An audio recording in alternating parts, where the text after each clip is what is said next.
عزیز دوستو، بزرگوں اور بھائیوں، کچھ نظریات اور کچھ افکار مسلمان کو ہمیشہ ان کا پابند ہونا چاہیے۔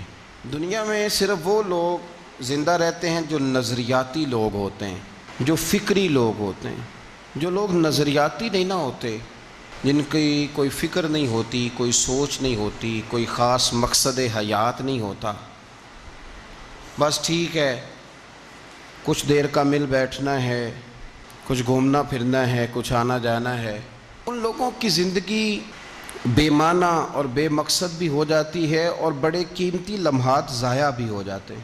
اور اللہ تبارک و تعالیٰ نے انہیں بہت ساری ایسی صلاحیتیں دی ہوتی ہیں جو اللہ کی خاص عنایت ہوتی ہے، لیکن ان کی لاپرواہی کی وجہ سے ان کی وہ صلاحیتیں بھی ضائع ہو جاتی ہیں۔ سب سے پہلی بات تو یہ ہے کہ اسلام نے ایک نظریہ دیا ہے، ایک فکر دی ہے، ایک سوچ دی ہے، اور اس نظریے میں سب سے پہلا نظریہ یہ ہے کہ ہم اللہ کی توحید کے ماننے والے ہیں، اور اس نظریے کو مزید مستحکم اور مضبوط کیا ہے رسول پاک کی ذات والا صفات میں۔ حضور اللہ تبارک و تعالیٰ کے اس دعوے کی دلیل بن کر ہمارے پاس تشریف لائے۔ سب سے پہلے تو یہ بات سمجھ لیں کہ رب کریم نے اس دنیا کو بے مقصد نہیں بنایا، اس کے بنانے کا اس کا ایک بھرپور مقصد ہے۔ حضرت انسان اس کی تخلیق کا شاہکار ہے۔ دنیا میں سارا کچھ اللہ تعالیٰ نے انسان کے لیے بنایا ہے، اور انسان شاہکار ہے رب کریم کی ربوبیت کا۔ پتہ ہے دنیا میں سب سے زیادہ ضرورت ہوتی ہے سوئے ہوئے شیر کو جگانے کی۔ اگر وہ جاگ جائے اور اسے پتہ چل جائے کہ نہیں میں تو شیر ہوں، تو پھر بڑے کارنامے سر انجام دیتا ہے۔ انسان اللہ کا نائب ہے، اللہ کا خلیفہ ہے۔ وَإِذْ قَالَ رَبُّكَ لِلْمَلَائِكَةِ إِنِّي جَاعِلٌ فِي الْأَرْضِ خلیفہ۔ اللہ نے جب حضرت انسان کو پیدا کرنے کا ارادہ کیا تو فرمایا میں زمین میں اپنا نائب بنانے جا رہا ہوں۔ تو یہ نائب ہے اللہ کا، یہ اس کی تخلیق کا شاہکار ہے۔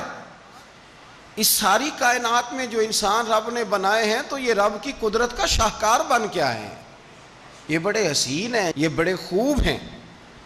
تو حضرت انسان کو اس نے بنایا ہے، سجایا ہے، سنوارا ہے، کس لیے؟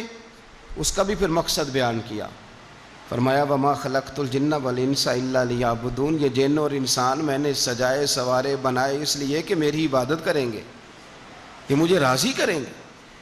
تو کوئی چیز بھی اللہ نے دنیا میں فضول اور بے معنی بنائی، کوئی چیز بھی۔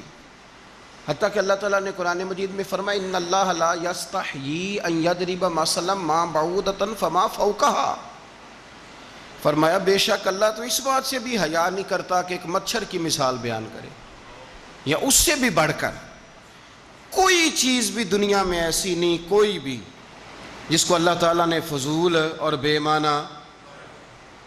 تو اتنی پیاری کائنات بنا کے، سجا کے، سوار کے، یہ اس کی رحمت کے تقاضے نہیں کہ وہ ایک لمحہ لگے اور ساری کائنات تباہ ہو جائے اور گزر جائے۔ بڑا بڑا زمانہ لوگوں نے کفر کیا، شرک کیا، لیکن مالک نے انہیں بھی ڈھیل دی، ان پر بھی فوراً کوئی عذاب نہیں آئے۔ اللہ نے بڑا پیار کیا اپنے بندوں سے۔ تو چیزوں کو بے مقصد نہ سمجھیں، ایک تو بے معنی نہ سمجھیں۔ الا یعلم من خلق، سورہ ملک میں فرمایا کہ خبردار وہ جانتا ہے جس نے پیدا کیا ہے، اسے خبر ہے کہ کون سی چیز کس مقصد کے لیے پیدا کی گئی۔ تو ہر چیز کی اہمیت کو سمجھیں، صحت کی اہمیت کو سمجھیں، ماں باپ کی اہمیت کو سمجھیں، نوکری کی اہمیت کو سمجھیں، اور سب سے بڑھ کر اپنے دین کی اہمیت کو سمجھیں۔ چیزوں کو اہمیت دینا شروع کریں۔ یہ جو زندگی میں لاپرواہی کا مزاج ہے اس سے نکلیں اور اپنے وقت کو بہت زیادہ اہمیت دیں۔